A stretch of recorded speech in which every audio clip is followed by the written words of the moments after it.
How's it going, everyone? And thank you for tuning in. And in this video, I wanted to share my experience in the history of the graphics cards that I've previously owned from 2007 till now. And I can discuss, or hopefully discuss with you, the Nvidia RTX 30 series versus the AMD 6000 series Big Navi. So with that said, let's get right into it. The first graphics card that I owned previously around the time is this Galaxy GeForce 8400 GS series. I like it how Nvidia puts insist on Nvidia, and the only thing good about it is the following: better photos, which has award-winning image quality, unprecedented color quality, output, and it outputs directly to your TV. And with better videos, playback to high definition videos, smooth stutter-free playback, and multi-monitor support for easy video editing. And for better games, quote unquote, ultra-realistic characters and environments, blazing speed and performance, worry-free compatibility. And better performance, second processor dedicated to graphics, offloads work from the CPU. I can't believe they put two thes in the sentence. And increases overall system performance, which is the most generic thing that every consumer owns a graphics card. Next up is this little graphics card from XFX Radeon 5450 650M. Mainly, I've used this card just because so I can play StarCraft 2 on medium to low settings, which is like the most hype game that Blizzard released at its time. The third graphics card after the Radeon was this little guy, or this medium low-ish graphics card called the ASUS GTX 460, and it did run pretty well on a Intel processor at its time. And a PCB. So after a few years, I decided to actually upgrade to an ASUS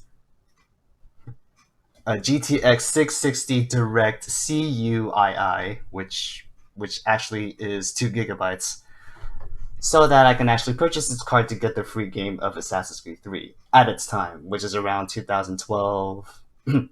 just to go ahead and play the game and make sure that the performance is actually it should be expected. I keep all my graphics cards in the same ASUS box, except for this Galaxy one that I keep in my brother's room.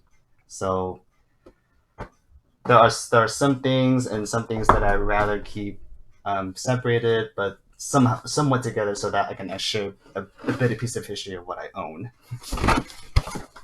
So this box right here, I can actually open it and reveal some of the graphics cards.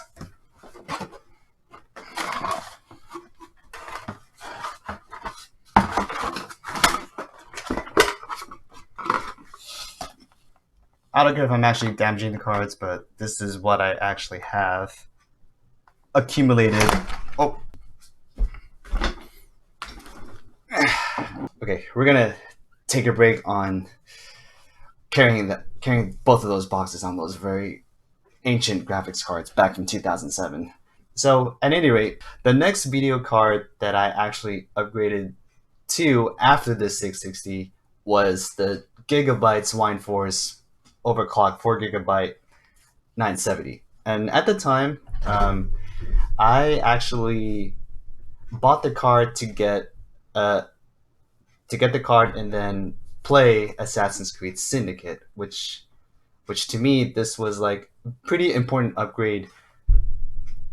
2 years after around 2014, I got the Gigabyte 970. 2 years after I've held the 660 for a time, since I was interested in playing Assassin's Creed games. So Assassin's Creed 3, Assassin's Creed 4 Black Flag, and Assassin's Creed Unity, which I do remember it was so glitchy at the time of release, and I couldn't really bear how long it took to load, given that like the Ubisoft servers were so sluggish at the time, and I couldn't really bear on how how slow it was when all the graphics were actually loaded, and I suspect that most of those graphics didn't really seem to match what I anticipated. So I waited for a couple of years. So around 2014, that was my good bet, and and and after 2014, this was like the very good chance for me to actually use the Gigabyte GeForce GTX 970, which I don't which I don't have anymore since I actually gave it to my cousin on the on an office computer that overkill overkill office PC upgrade that I did on the video. I'll link it down here. I'll link it down here in the video description.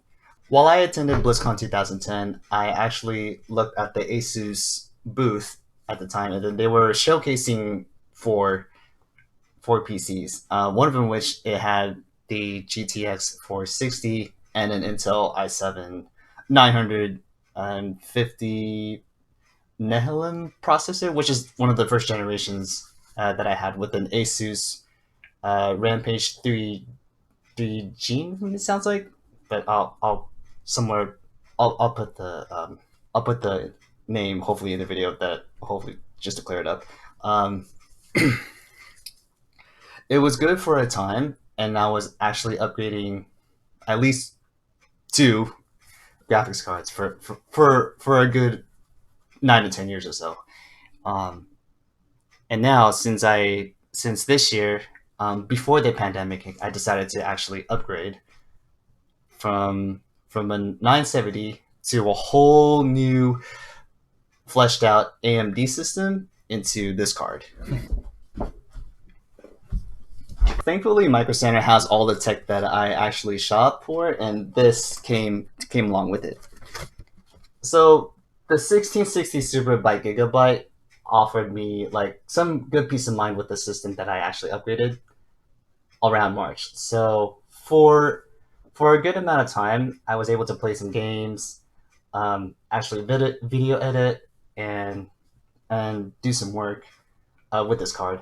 And now here we are, the month of September, and people are very excited and thrilled to look at the announcement of the Nvidia RTX 30 series and the AMD 6000 Big Navi series, but we will discuss that in just a moment in this video. So, but before we do that, I would rather I'll share with you some of the footage that I actually captured, some a little bit of benchmarks on the ASUS TUF 5700 XT and the Sapphire Nitro Plus 5700 XT variants.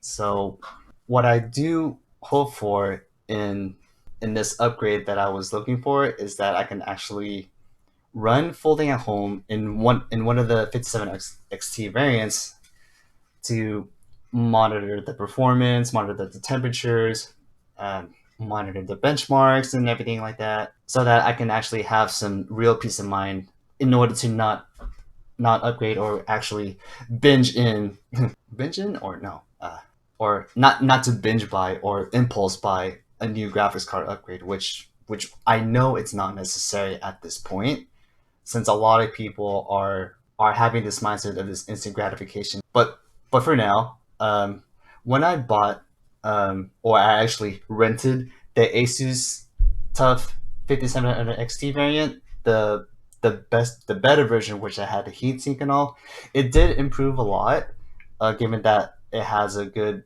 44% heatsink increase, and I was monitoring the temperatures with hardware info, and it really shows. It really shows after like a week or so. I benchmarked a few games of it, and the performance numbers were actually there. And since I didn't really need it at all, I decided to like use a different variant, which which I fortunately purchased due to a very curious, spontaneous visit to Micro Center. So thankfully, I asked one of the representatives in Micro Center to open the case, that there was an open box that there was an open box of a Sapphire Nitro Plus 5700 XT that was locked up. So I asked for it, and then I actually purchased it, and that that Sapphire Nitro Plus variant was so close to by about this much this much gap in between the fans that I have there.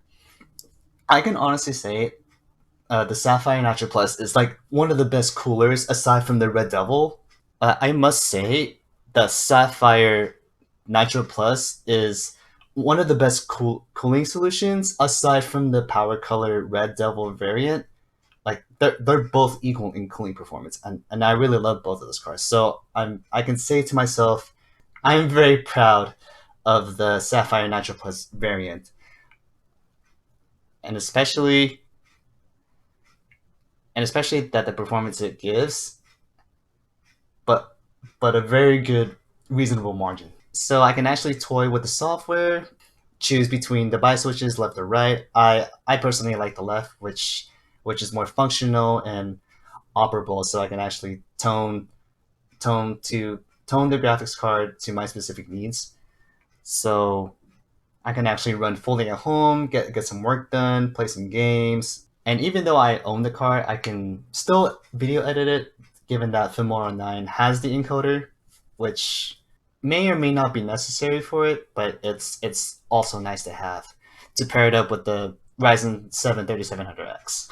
With the Sapphire Tricks software, triple X, I guess, I can actually check my fans, run a fan check to make sure that all the fans are in good condition. And with the RGB software, I can actually turn it on or turn it off, or actually choose the colors that I really want, or be a little random with the themes of the RGB software. It's a good thing to have. Leave it on and have running full link at home all day, and I don't really need RGB for it. So it's a safe bet for me to turn off the RGB when I personally leave the house. So now that I've shared with you my GPU ownership history, now we can freely discuss about the Nvidia 30 series versus the AMD Big Navi or Big Navi, Big Navi, Big Navi, Big Navi 6000 series. 3080 just released on September 17th, and congratulations to Jensen Huang for releasing the first GPU. And I feel I feel very bad for people who are currently owning a 2080 Ti and want to get some money to save up to get more performance. And I just don't know why people do that. To be honest with you, so for me, for me the 2080 Ti or the 3080 is not something that I actually want currently, because we have until October, November, and December of this year to wait on the competition that Nvidia and AMD, if they can bring anything to the table, they need to show what the 6000 series can actually do. So it's okay for me to wait, and I could even wait longer until March 2021. And given the pandemic here, I can actually sit back and relax and enjoy the 2 words limited availability, given that some people around in California in Micro Center would really want to get their hands on the 3080 or the upcoming 3090 coming up, the upcoming 3090 on September 24th, and the 3070 will come out sometime on October, which I don't know why they would actually release the 3090 over the 3070, which is some sort of a strategy that Jensen Huang's trying to pull. But sorry. But regardless, when the 3090 and the 3070 series are released, I'm sure that the AIBs are gonna come up with some pretty cool designs, as long as the performance levels and the thermals, the deltas over ambience, and the benchmarks should be able to perform, or in this case, supposed to perform, not should, supposed to perform the way it shows on paper on each graphics card. So I'm that less than 1% that I can sit back and relax and enjoy the shows of the drama and the tech drama of why people want to have the best in their tech real estate, I guess. But I can honestly say I can actually wait. I don't really care. As far as the big Navi 6000 series, yes, all the images are leaked on the internet. You can search it on Google. Tom's Hardware has their image. Um, thanks, thank you Fortnite for showing us a 3D rendering of the 6000 series of what it could look like. But I'm sure, like, give me the time, or come October 28th, I'm sure like you're gonna have very different AIBs. Like aside from Sapphire and Power Color, you may have like different AIBs for the 6000 series. So we'll see what happens if AMD Radeon's graphics cards are going to be uh, fairly competitive in a sense that like you don't have to spend $1,500 on an unnecessary upgrade that you don't really need until next year or 2022 or even further than that. So with that said, wanted to share some thoughts on the spectrum, given that like I'm only a consumer and I know like any any one of you that is watching this video, thank you, but you need to pay attention to the YouTube YouTube tech tubers such as Gamers Nexus, Linus Tech Tips, JayzTwoCents, Greg Salazar, Hardware Canucks, Hardware Unboxed. I'm sure those YouTubers can actually give you all the info that you need to listen and take all the information in, and then you have to make a very responsible decision to say, okay, if I can set aside this much money to get the upgrade that I need, I'm sure that you can be like the most responsible person to make a very very responsible upgrade. Whichever system you're rocking, whether if it's AMD or Intel, I want to see more people. I would rather see more people show their systems with a lot of joy and humility. That you don't necessarily have to show all that bling bling, all that RGB bling that no one's gonna come over to your house and say and actually rush you like Bitwit and Pulse Hardware. But I don't know. But the tech tubers, they are reputable. They are entertaining to watch. Those are the YouTubers that I actually watch on my spare time, so I get a sense of what to expect in the months and in the years to come. So if you're someone that is actually looking for an upgrade, or if you know someone that's actually, or if you know like a parent figure or a relative that may want a computer but is not interested in all the gaming performance, you can actually build a computer if you can find like a motherboard and a processor that doesn't rely on gaming performance but actually minimal tasks like photos and videos and watching movies. Since I have the graphics cards that I have at home, I can actually build a new system from scratch, thanks to Micro Center, which is one of the local stores that I actually shop for.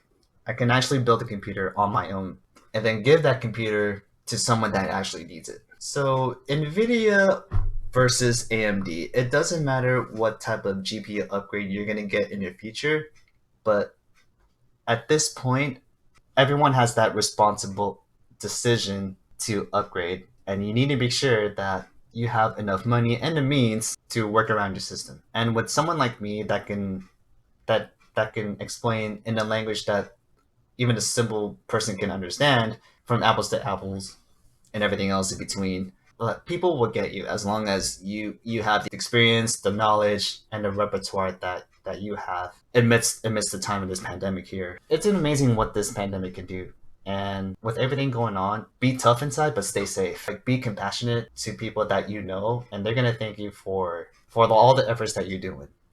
And with that said, be safe out there. Thank you for watching, and you can follow me on the Sobi Guy on IG or on here on YouTube. You don't have to subscribe, but you can go ahead and watch this video so many times, and you can check out the videos on my channel as well. So be safe and have a good one, and I'll see you in the next video.